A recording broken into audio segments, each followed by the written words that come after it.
Good evening, everybody, and welcome to this Stahls TV live class. I was worried all day that I was going to come in here and say good morning to you, but I did it right. But I kind of gave myself away by saying that I worried about it all day. I thought about that for a very long time. So our class today is called, Is It Time to Expand? Knowing When to Scale Your Decorating Business. And I personally am really excited for this class. I'm excited to hear what you guys have to say, because what we do here at these Stahls TV classes, this is your first one, we open it up and answer your questions as well as present to you the topic. So if you have any questions, excuse me, as we go through this evening's presentation, please feel free to type those into the question box on the right-hand side of your screen through the GoToWebinar client, and we will do our best to answer those. We'll take some stops along the way and answer your questions. So what we're going to do first is launch a poll. So I like to know who I'm talking to when I am presenting a class. So the first poll that we're going to launch says this: my decorating business is, and we're going to ask you what big of a portion of your income is your decorating business. Is it your main source of income? Is it 50 to 75% of your income? Is it 25 to 50%? Or is it just a hobby right now? Just to where we kind of know where we're at. I see the folks who are registered. I do recognize a few names, so I know a lot of you are in the business, might be thinking about larger expansion than some of the folks who are on that may be a one employee or your own show right now. So we'll leave that open here for just a few seconds, and then Joe, who is the one who will be feeding me the questions, is going to give us our results. I'll report those to you. Actually, he'll report them to you, and then we will take it from there. All right. Let's close the voting down and see who we have attending today. So on your question of my decorating business is, 8% of our viewers, this is their main source of income. Okay, so 8% of you, it's your main source of income. 31%, it's 50 to 75% of their income. Okay. 46%, 25 to 50% of their income. Mm-hmm. And 15% say it's a hobby. Okay. So that's actually what I expected to have here for us this evening. Just a few of you relying on your decorating business as your main source of income, and the larger percentage kind of in the middle with a nice percentage at the lower end as well. So all of us are in different stages of our business, and when we talk about expansion or we talk about scaling our decorating business, it can mean a lot of different things to your business. So I'll give you the four that we're going to cover today. When we talk about expanding or scaling our business, what do we mean? What are we going to talk about tonight for the next probably 40 minutes or so? One, we're going to talk about probably what most people think about when you think of expansion, if that's a scary word to you, and that is expanding your physical footprint. Whether that is moving into a storefront, adding to your storefront, opening a second storefront, adding production space, moving into a larger building. We'll talk about expanding your physical footprint. We'll also talk about probably the least risky or the least scary of those expansion terms, and that is expanding our product line. That is expanding the number of garments or items that we're offering to our customers. It's expanding the number of finishes that we're offering, or items just in general. Maybe we want to expand outside of just doing decorating garments. Maybe we want to sell mugs, mouse pads. Maybe you want to expand the business in a different way that's complementary to garment decoration. So we'll talk about physical footprint. We'll talk about expanding our product line. Thirdly, and this isn't necessarily in the order that we're going to handle these in, but thirdly, we're going to talk about expanding our reach, whether that is moving our customer base, growing it to the next county or maybe the next state or maybe the full country, depending on where we're selling to now. So we're going to talk about expanding our reach. When do we know it's time to do that, and how do we do it? We're also going to talk about expanding staff. So that can be sales staff, production staff, marketing, admin, you name it. We're going to talk about the philosophy and some steps that we can take to be sure that we expand profitably. And that's really the key as we walk through all of this expansion. Is our ultimate goal in expanding should be, and I'm going to ask you to answer this question, but our ultimate goal in expanding should be to increase not only our gross revenues, but also increase our bottom line profit. So one more poll before we actually get started with the tips and tricks that we have on expansion. And that poll is this: the most important thing to me about owning my decorating business is, and you have four options. You can only choose one, so choose the one that is the most important to you. Is it end of year profit? Is it the freedom to be your own boss? Is it being an active member of your local economy? Or is it helping your friends, family, and customers make cool things and just look good by making the garments that they're wearing? So those are your 4 options. We'll leave that open here for a few seconds, but pick the one that is the most important to you about owning your decorating business. Why do you do it, and why are you considering expansion? Is it end of year profit, freedom to be your own boss, being an active member of the local economy, helping friends, family, and customers make cool things? Maybe it's another reason other than that, but it'll help us if you just choose one of these 4 today, because I didn't give you another option. All right, we'll give you a couple more seconds, and then we'll close that down, and Joe will report to us your responses. All right, let's shut that down. Joe, what are our results this evening? 28% are saying it's the end of year profit. All right, I'm actually going to write these down for us so we can reference them back. So 28% are in it for the profit. 50% freedom to be my own boss. Okay, 50% freedom. 6% being an active member of my local economy. Okay, 6% contributing to the economy. And 17% helping friends, family, and customers make cool things. All right, 17% friends, family, and customers. Great. That, again, is actually how I anticipated it to break down. And that is based on studies throughout small businesses. Most entrepreneurs, their primary motive isn't end of year profit, although obviously that's what keeps you in business, so it has to be in the focus at some point. But most people do say they start their own business or run their own business for the freedom to be their own boss. So you guys are fitting basically what the average is of all the businesses in the country. I wanted to give you another average that is reported on by the U.S. government.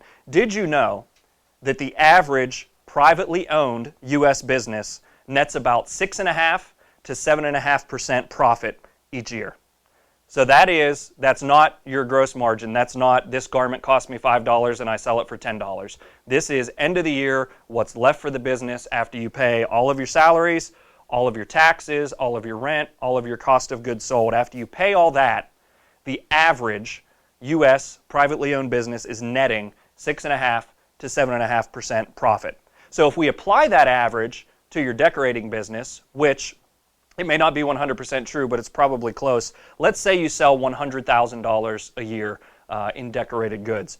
You can expect for your business to profit $6,500 to $7,500. Now, obviously, there's exceptions to that rule to kind of make up that average. There are people above, and there are certainly people below. Hopefully, all of our viewers today are on the above average scale, but industry average for U.S. privately owned businesses is 6.5% to 7.5% profit.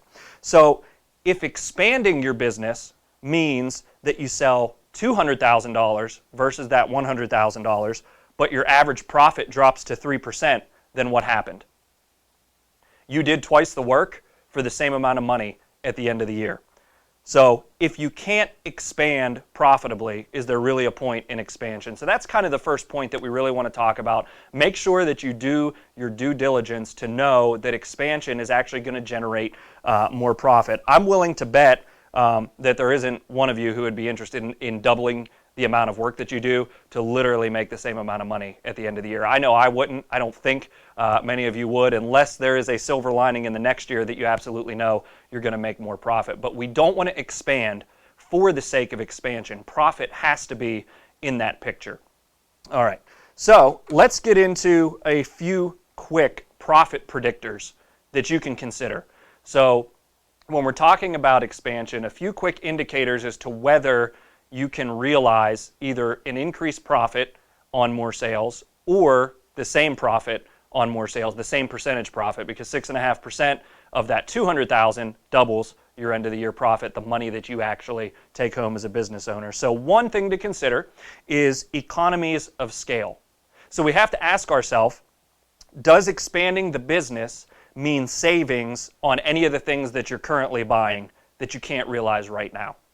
Does doubling the amount of work that you do, or increasing it by 30%, or whatever the expansion is that you're looking for or that you think you can achieve, does that actually lower your cost of goods sold? Do you get into another price bracket with your garment supplier to where your garments get less expensive? Do you get into another bracket with your heat printing supplier or your screen print supplier? Whatever supplier that is, do you realize economies of scale to where you're actually going to save money on your cost of goods sold by expanding. So that's one good profit predictor that you can consider. Another one is your customer base. Will your customer base organically expand with you, and will your existing customers remain loyal through the growing pains? Because I can promise you, as you expand your business and as you've started your business, you already know there are growing pains. There are things to figure out that we didn't necessarily know before, because there are things out there that you don't know what you don't know is what we usually say. So will your customer base expand organically with your expansion and help increase your profit or your sales? Lastly, you have to consider yourself and your time. Will expanding the business put unavoidable and excessive stress on you and your family to the point that you won't be able to successfully navigate and execute the expansion plan? Because if we're doing double the work, even if it's double the profit, if it costs us something else that's more important, whether that's time to do whatever it is that we like to do, then maybe expansion isn't where we want to be. Now, let's assume that you've thought through these profit predictors and things look good. And let's approach our modes of expansion that we mentioned, the 4, from the least expensive, from a money and a stress standpoint, to the most expensive, or the more traditional. So we're going to start with the least expensive, and with each point, this is kind of how we're going to handle today's class. With each point, we're going to ask the question, how do we know it's time to expand our blank, whether that's product line, whether our reach, whether our customer base, our physical footprint? How do we know it's time to expand that, and how do we do it? Probably won't give you exact step-by-steps today, but what we will be giving you are definite things to consider and things to have in place that will make expansion less painful for you and hopefully more profitable as well. So let's start with expanding our product line. So we have to ask the question, how do you know it's time to expand your product line? How do you know it's time to add more items, to add more garments, to add more finishes? Well, one surefire way to know that it's time is that your existing customers are asking you to expand it. They're asking you for more products. Maybe you're doing t-shirts now and your customers are asking for jackets or harder to print items like umbrellas or caps, or more expensive items like jerseys, like the pom-pom jersey that we show you all the time at Stahls TV. But your customers are asking for more products. Your existing customer base is talking to you about it, you're interacting with them, you have that type of relationship, and you know they're going to benefit from it. Secondly, maybe they're asking for more finishes. Maybe they're asking for what they see in the retail store. Maybe you just offer right now standard colors or neon colors, or maybe you're only doing glitter and it's time to start offering those standard colors. So if your customers are asking for different finishes like glitter, reflective, neon, and flock, then it's time to consider expanding your product line. Also, your customers might be asking for fabrics that you don't currently offer, like performance polyester, because it's difficult to print. Again, there's tons of classes and materials that we manufacture here at Stahls that will give you the ability to print that, but it's something to consider. Can you expand into that product line profitably? With a heat press and Stahls materials, we say yes. So something to consider there. How else do you know it's time to expand your product line besides your customers asking you for more products? Maybe your customers aren't asking you for more products. What's another way to tell that it's time to expand your product line? You've exhausted or saturated the market with your current offering. Maybe you specialize in selling jerseys to leagues, and you sell to every league there is within a specific demographic or a specific geography. Then it might be time to consider expanding your product line to reach a different demographic or geography.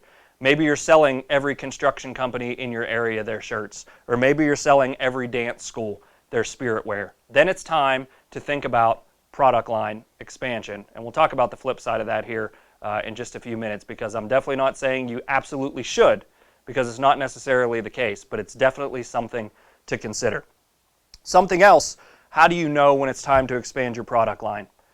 Maybe you've targeted a profitable market that could benefit from more options. You're doing well in the markets that you're in, but you see a new market emerging in your area or online or wherever it is your key demographic is. You see a new market emerging and it requires an expanded product line to reach it. If you can reach it profitably, it's time to consider expanding your product line. Lastly, maybe you have excess decorating inventory to fill.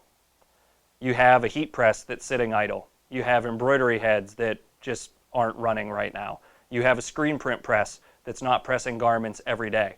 Maybe you have some employees standing around who are asking you for more work to do. One way to fill their day up and to take advantage of that capacity is to expand your product line, especially when it comes to the heat printing side. You have a lot of different options of the fabrics and the types of things that you can print with a heat press, as most of you probably already know. So we know it's time, or we think it's time, to expand our product line. We have ourselves asking the question. Our customers are asking for more products. We've targeted a market that we know we can make money at. We've exhausted the markets that we're currently selling to. So how do you expand your product line, and how do you do it cost effectively and profitably? How do you take the baby steps and not just spend a lot of money and put a lot of risk out there? Because at the end of the day, and we've talked about this in a lot of our return on investment classes, the goal or the primary motive or the driving factor of a business owner's decision should be to limit the risk and to maximize the profit. You want to limit your exposure, you want to limit your risk and the money that you're putting out to where you can maximize profit. Sometimes you do have to just jump out there and take the risk, but it has to be a real calculated decision. So how can we cost effectively expand our product line? Well, first thing that we can do is bring in just a few of the new items as samples. If you already have expanded into a storefront, or maybe you have a storefront, you can bring in a few of those new items, you can decorate them, and then you can show them to existing customers. You don't necessarily have to bring everything in though. When you're doing a sale, we've talked about this on the Stahls TV morning show before, you can use virtual samples.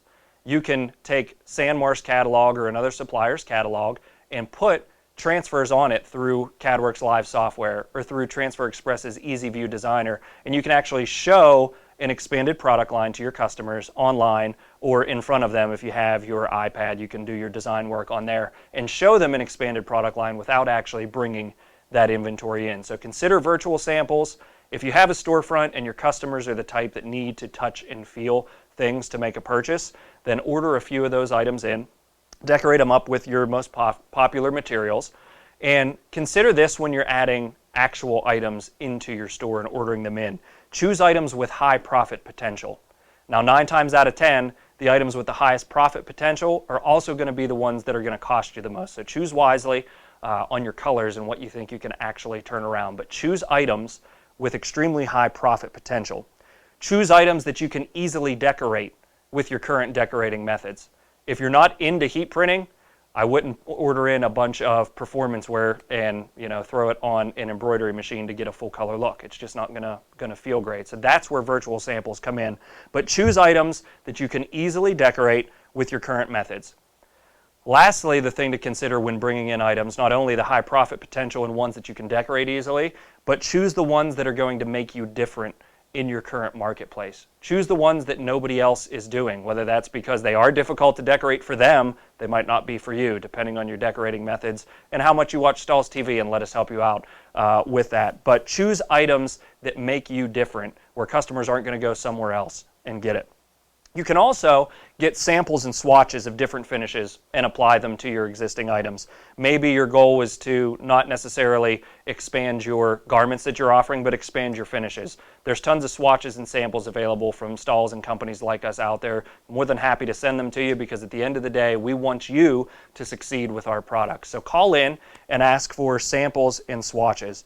Decorate your top target customers' logos and send them a free sample. So grab that item that you normally decorate, show them a new finish, send them a free sample, and start to generate sales by expanding your product line. So done properly, expanding your product line can mean some easy, profitable growth for little upfront investment, probably the least amount of risk or investment that we're talking about in these 4 different ways that we can consider expansion. All right, before we go to our next point, I just wanted to stop and see if anybody has any questions that we can answer. Do you have any questions come into this point? At this point, nothing's come in. Okay, so guys, feel free to type in your questions. If you have them, I'm happy to answer them. We'll kind of stop and take a break after each point just to answer what you're asking, because at the end of the day, we're here to help you. So let us do that. Secondly, This one is probably it can be the second least expensive or the second least amount of risk behind expanding your product line, and that is expanding your reach. So we asked the question, how do you know it's time to expand your reach? First indicator is that your happy customers are loyal, but they're stagnant.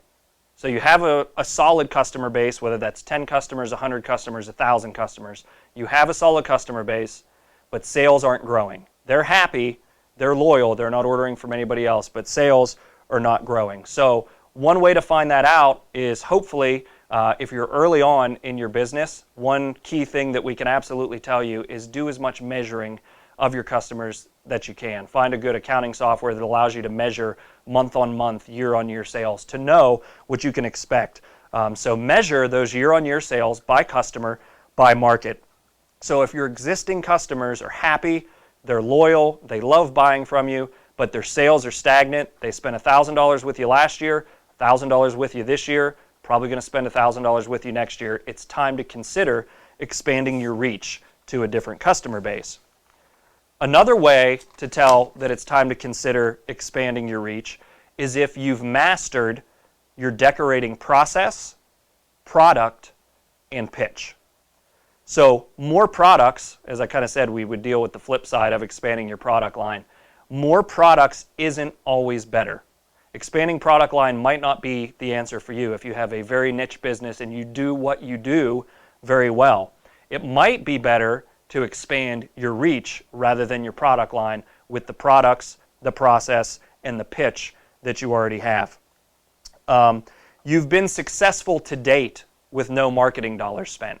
That's another way to know it's time to expand your reach. Think about, we haven't spent any money, we've acquired this many customers, we're doing this much revenue. What if we put 10% of our revenues into marketing or 5% of our revenues into marketing to a different group or the same group of people in a different geographic location? How can we do that? So that means that if you've expanded your sales without really doing any marketing, you have happy customers and you have a product and a service worth sharing. So invest some money in some marketing dollars, and it's kind of up to you to figure out how much that is, but start small and start with things you can measure, which we're going to say, how then do we expand our reach?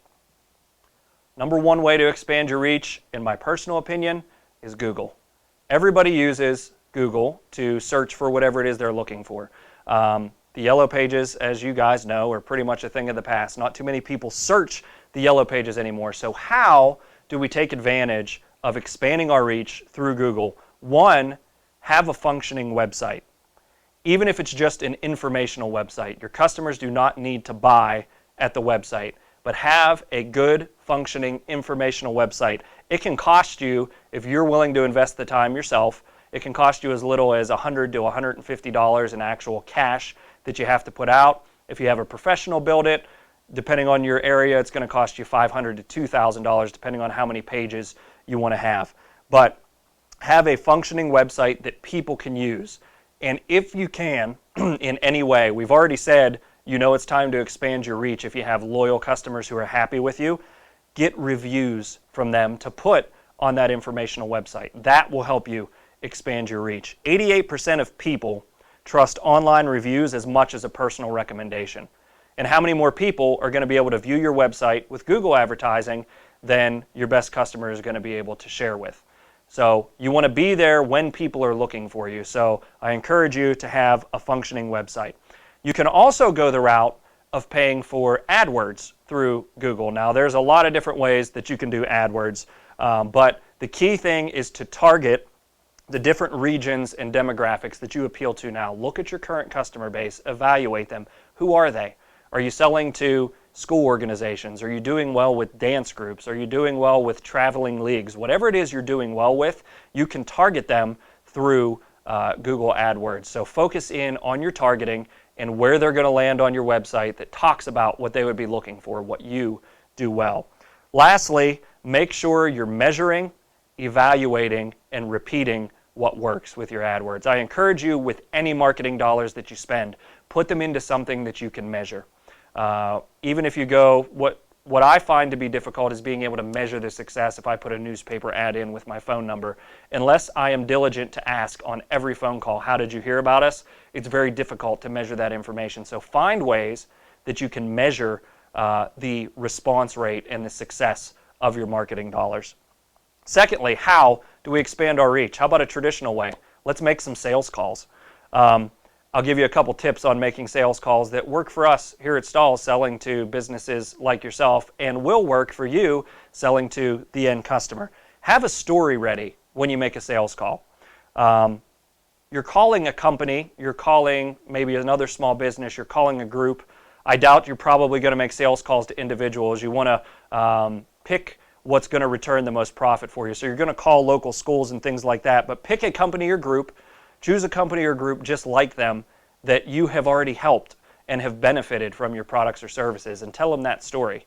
School ABC down the road invested in t-shirts for their fundraiser this way, and they were able to make $2,000 on this fundraiser with us because we helped them.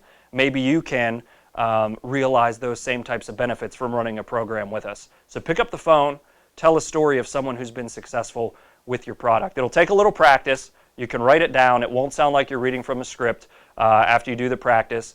And here's another tip. Call the small ones first. Don't call your biggest, the ones you've targeted as your biggest opportunities, and practice your sales pitch on them. Have it down. Practice it on the smaller opportunities. Practice it on your friends and family, and role play a little bit. But make sales calls. Have a story ready. The other way that you can make sales calls, again, something to consider, is work with an outside sales rep on a commission basis only. Someone that already has the relationships that you're looking for. They're out there. You can find them in classifieds. You can use Google to find folks who are out there selling decorated product and who may be willing to rep your product or service. Think ASI, think PPAI distributors that can rep your product or service.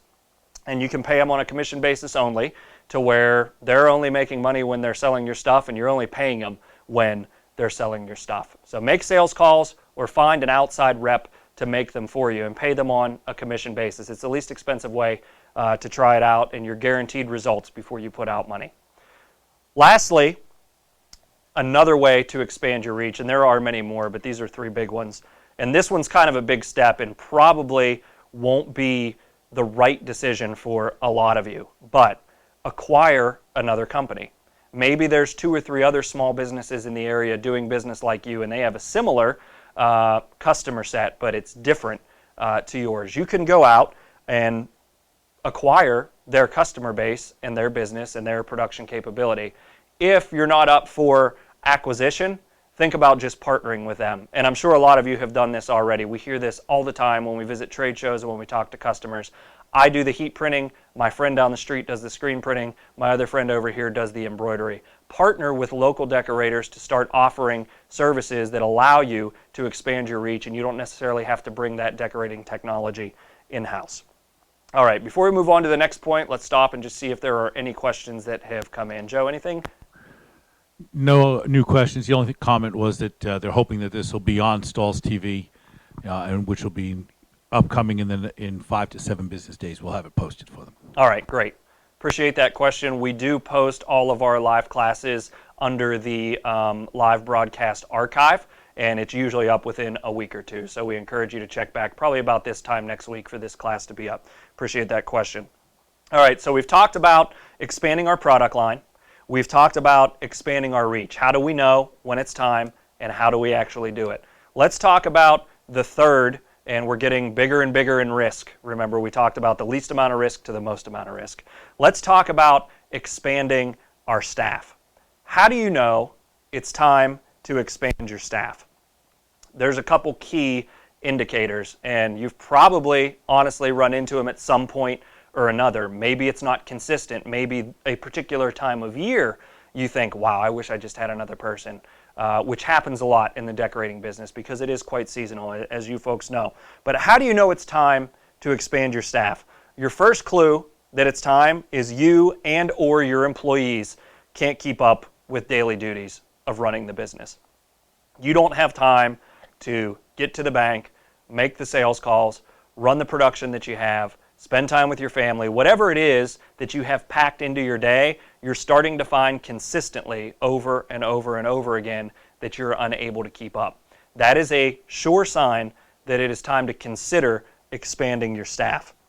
What about for those of you who already have staff and you're not a one-off, that you're running the business by yourself? Maybe you're crippled when you have a call-off or a no-show. Employees can be unpredictable. You're probably paying them a fair wage, but at the end of the day, you can't stop them from getting sick. Is the business absolutely crippled when one of your employees calls off? It's time to consider expanding your staff. Thirdly, and this is a trap that happens as your business grows and as you expand, you don't have the knowledge or the skill set to grow the business to the next level, whether that's you personally or your employees. You're finding yourself hitting a ceiling and you just can't get by or past a certain sales level. Then it's time to consider expanding staff and bringing in talent in the areas where you're weak. This is the classic example of where entrepreneurs really have issues, because at the end of the day, as we said in our earlier poll, most of us are in this because we want the freedom to be our own boss. So it's scary to bring somebody in and put them in charge of something to get us to that next level. So it is a huge challenge to give up control of what we do every day, but sometimes it's absolutely necessary if our goal is to grow the business to the next level and we've just been stagnated for months and months and months and can't get there. We think we're doing all the right things, but again, as I said in the beginning, we don't know what we don't know. So we have to hire somebody that can take us to that next level, and that's really when companies begin to take off, working like that. So how do you expand your staff?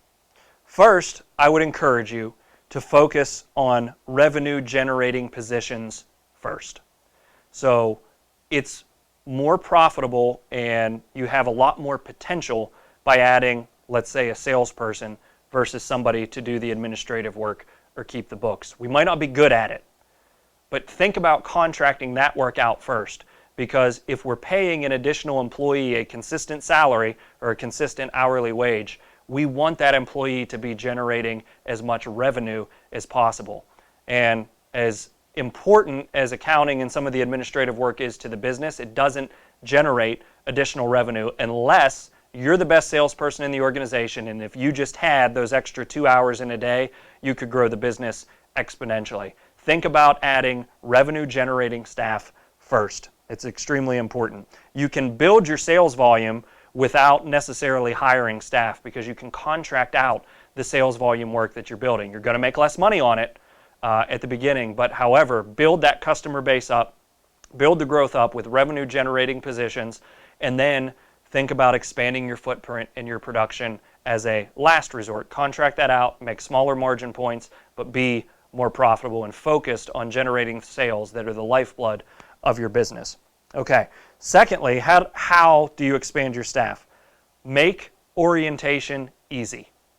This is an extremely difficult thing for lots of companies, big and small. Making orientation easy. You need to have systems and processes in place that your employees, your new employee, can walk into and understand what's going on and be brought up to speed very quickly. Now, you're going to actually have to put, or your employees that you already have, a lot of time and work into thinking about what those systems and those processes look like, but it is worth the return as you continue to grow and add more and more employees.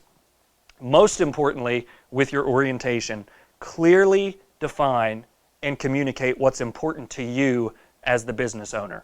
If an employee comes in and thinks all they have to do is run a heat press, when decision time comes as to, I have this customer's order that I can get done, and I have this customer's order that I can get done, how do I make that decision? How does an employee make that decision when you're on a sales call and unavailable? Clearly communicate what's most important to you and the business as a business owner. Are your larger customers more important? Is your deadline date more important? Whatever that is, specific events, whatever's most important to you, clearly communicate that, and it helps your employees filter information and make decisions when you're not around, so you can take your hands off of the business a little bit and focus on growing it. So make orientation easy, influence your business's culture early and often. I can't stress the importance of that one enough for businesses large and small. Lastly, how do we expand our staff? Just make sure, and this one's more, I don't want to necessarily say a warning, but do your due diligence on what it's going to cost you to add that employee. Because employees, when you're starting a payroll, when you're paying unemployment taxes, those types of things, employees actually cost 25 to 30% more than their hourly wage. So if you're bringing somebody in and you're planning to pay them $10 an hour and you're giving them 20 hours a week, you think it's going to be $200 that you're paying them a week. But if you have them on payroll, you're paying unemployment taxes, you're doing your due diligence, it's actually going to cost you about 25 to 30% more than that per week to actually pay them to work. So make sure you're counting the cost of what a new employee is going to cost you. So that's expanding your staff. Lastly, we're going to talk about expanding your physical footprint, the biggest risk, because it involves the longest amount of time and typically or traditionally the most amount of money. Before we get there, any questions that came in? All right, no questions. Great. Either I'm doing a really great job covering this stuff, or you guys just aren't interested. Either way, I'm happy, glad that you're here. Great talking to you. All right, so we've been through 3 ways to know when it's time to expand and how to do it. Our last way is expanding your physical footprint. How do you know it's time to expand your physical footprint? This one is probably the easiest to think that you know, but it's probably, as we said, really the biggest risk and the hardest decision for us to make. It tends to be easy to say, okay, I'm going to add a few products and see how that works out.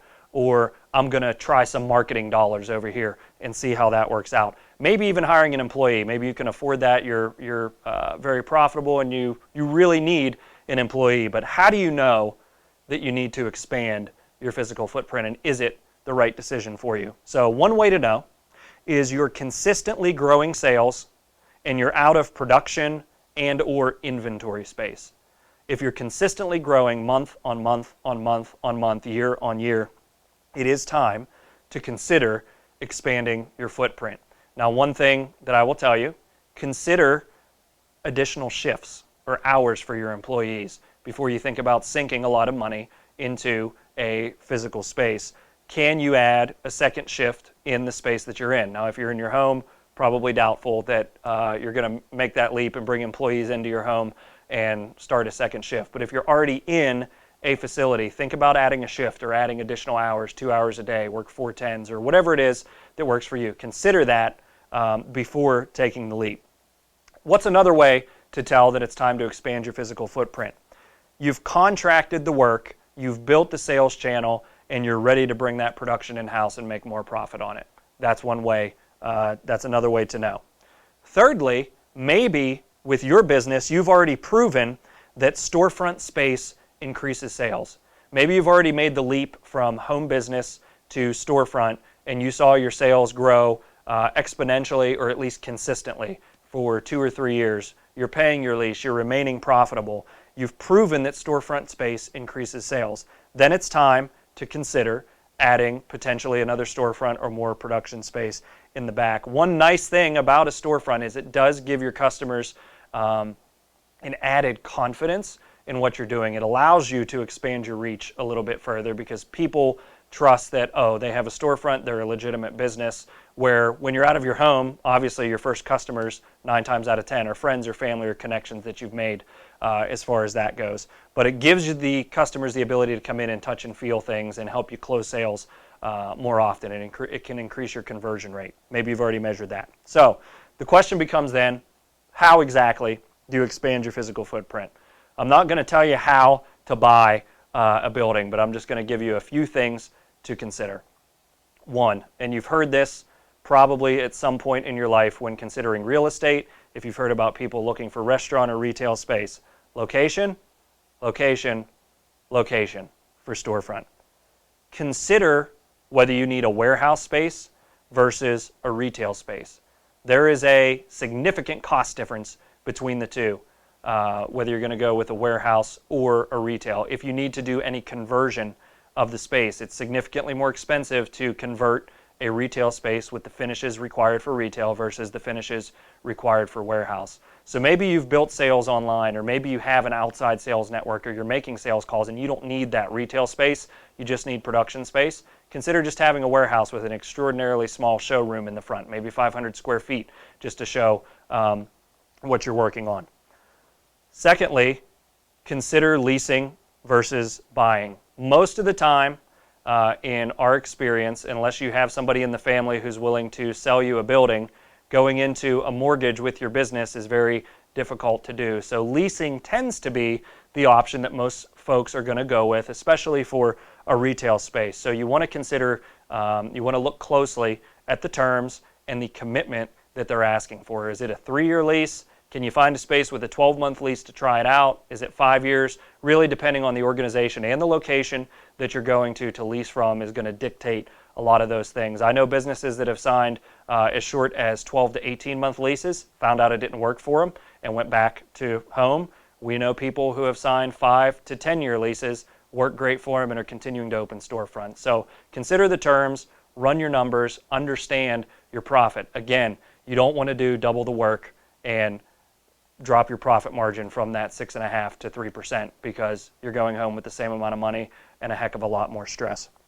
Lastly, whatever space you're looking at, figure out ways to leverage the competitive advantages of the space. Does it allow you to build in a quicker turn time? Can you go from turning orders around in a week or 2 weeks to a few days? Can you do things on site? Can you put a heat press up front and allow people to come in and decorate on site and walk out with a t-shirt? You can charge a lot more money for those types of things. So think about the sales advantage that a space is going to give you and what decorating technologies you want to put in the front of the house. All right, so the other thing to consider about expanding your footprint outside of location is financing. There are a lot of ways to get financing. I'll give you 3 that we hear most of the time. Most popular method for any small business in the United States of financing is a loan from your family or your friends. People go out and raise capital from family and friends if you don't have it all yourself, if the business hasn't generated that much. But the easiest way, and it's not easy, but the easiest way to get a loan is from your family and friends. So think about asking them to support your small business and consider what you've already been able to do for them. Secondly, there's traditional financing with a bank loan. Now, most banks require small businesses to have at least 2 years in business. You're going to have to present a business plan that convinces the bank that you're going to be successful because they're not going to want to give you a loan and have you default on it down the road. So they want to see a sound business plan. So start thinking through those things and putting a business plan together if you haven't already. You're going to need it to expand anyway. Even if you aren't going to expand, a business plan is a great idea for a business to have, to where you have a roadmap to where you're going.